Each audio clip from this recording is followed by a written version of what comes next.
CODESRA is a Pan-African Social Science Research Council, and we are into the business of trying to understand and read African societies and global realities from an African perspective.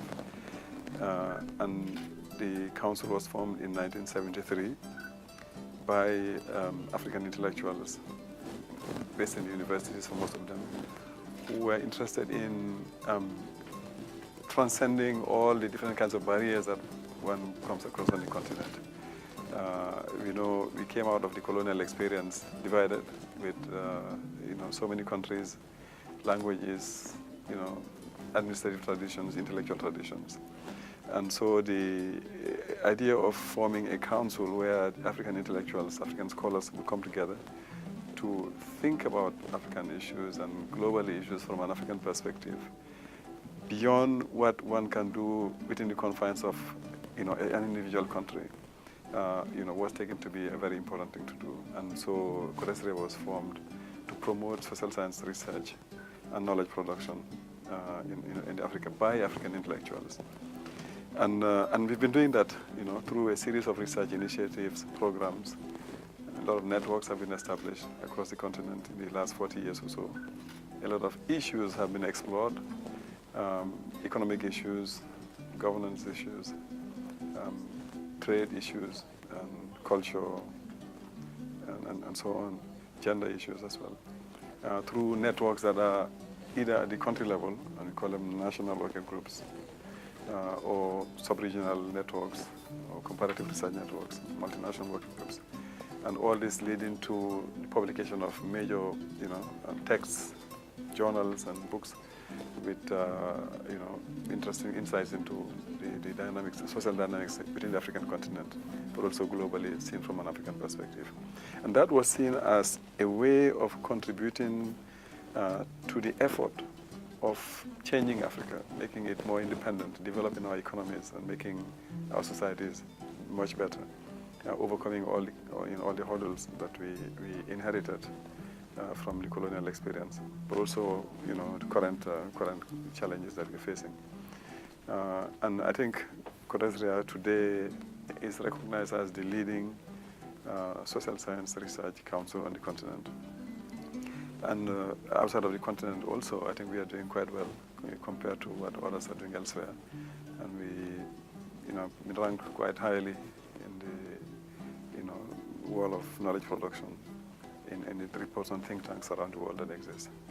Yeah. So I think that's what one could say about CODESRA. It is an initiative, a council that came out of the initiative of African scholars wanting to contribute to understand the world better, to understand our own societies better from our perspective as Africans, and not just do things because there is money for it from a particular donor somewhere, or because it's fashionable. They say this is an issue that's important, therefore we go about investigating it. We do things because we think they're important for our continent.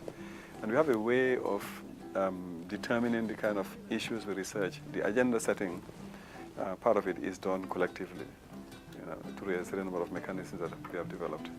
And we take Africa as a whole, not only sub-Saharan Africa. We believe Africa is one continent that has a lot more in common across the desert, the Sahara Desert, than what is often taken for being the reality.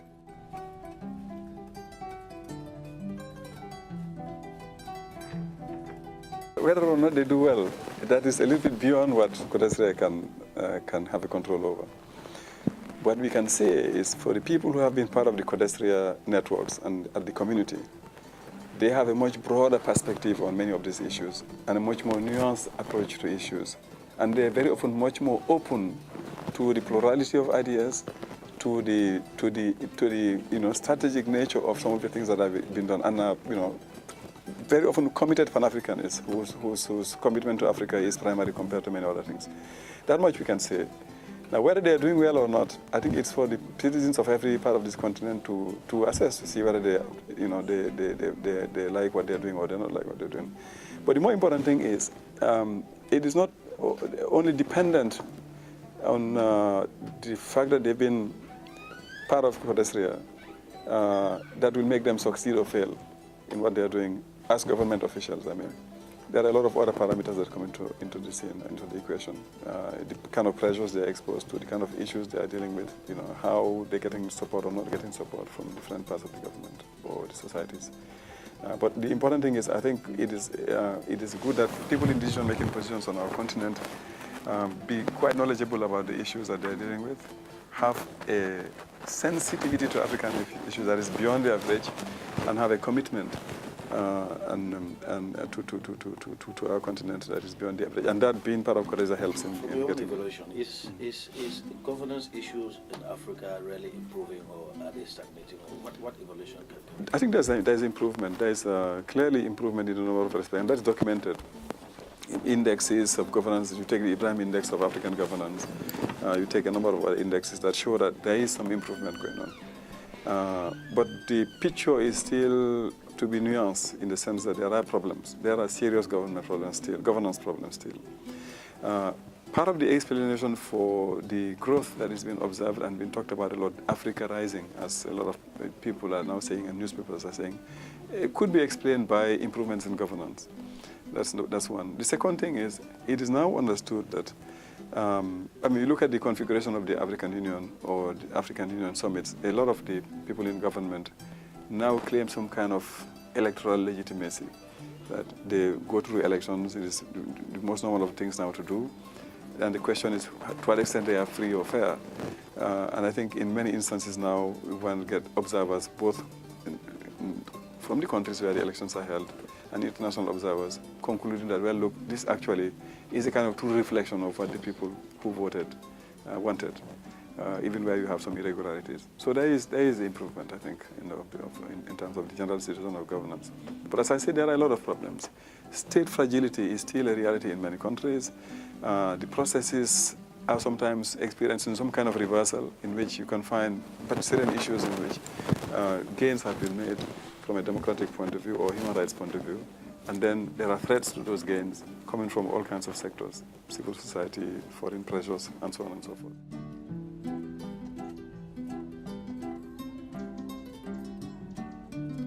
Resources are, I think, the main obstacles, and that's what the universities are struggling with, that's what the research centers are struggling with. To have the material resources, the financial resources, the equipment you need to do the work that you need to do as a scholar properly. Number one. The second issue, I would say, is that of the political obstacles to research, the academic freedom issues which you are hinting at. There are a number of instances. I began by saying that when CODESA was established, there were a few countries like Senegal where you could have an open, critical discussion on governance issues, for example, or on military issues or on ethnic issues, and not run into any kind of trouble. That is still an issue. In 1990, CODESA organized a conference on academic freedom and social responsibility in Uganda, in Kampala, and adopted actually at the end of the conference a declaration called the Kampala Declaration on Intellectual Freedom and Social Responsibility. And it was underscored in that declaration and at the conference in general that there are a number of factors playing against the freedom of research. And I think freedom of research is a condition for research being done properly. One is the kind of obstacles coming from the state. The second comes from the funding regimes, the donors who give money for this and not for that, would not accept to fund certain issues, therefore you can't research them properly if you don't have the money. The third one is civil society, a number of groups in society that are hostile to particular ideas, and that we have, they are of a religious nature, they are of a different kind of nature, but there are a lot of groups which are hostile to certain kinds of ideas.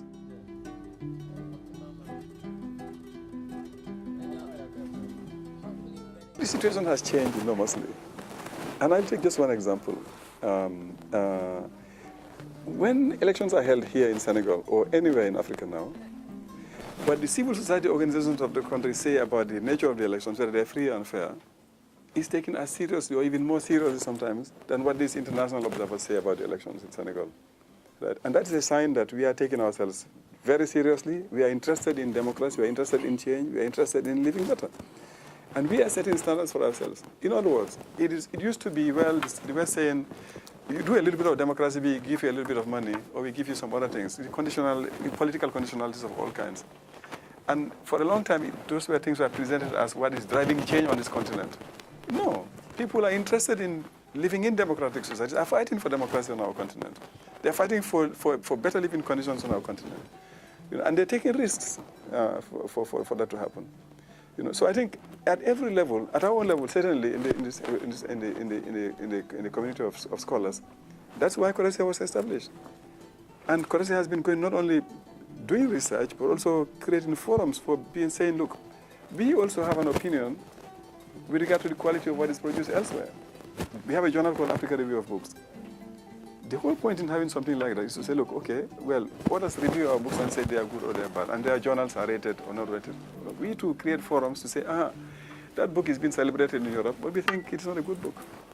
For this reason and that reason, methodologically, the data, quality of the data, the pertinence of the theories that are formulated. So we are not leaving it to others only to set these standards for us. And I think that's what the African Union is doing. They have adopted all kinds of charters and governance of civil society, of values and shared values and all these things, some of which is inspired by global documents and practices elsewhere.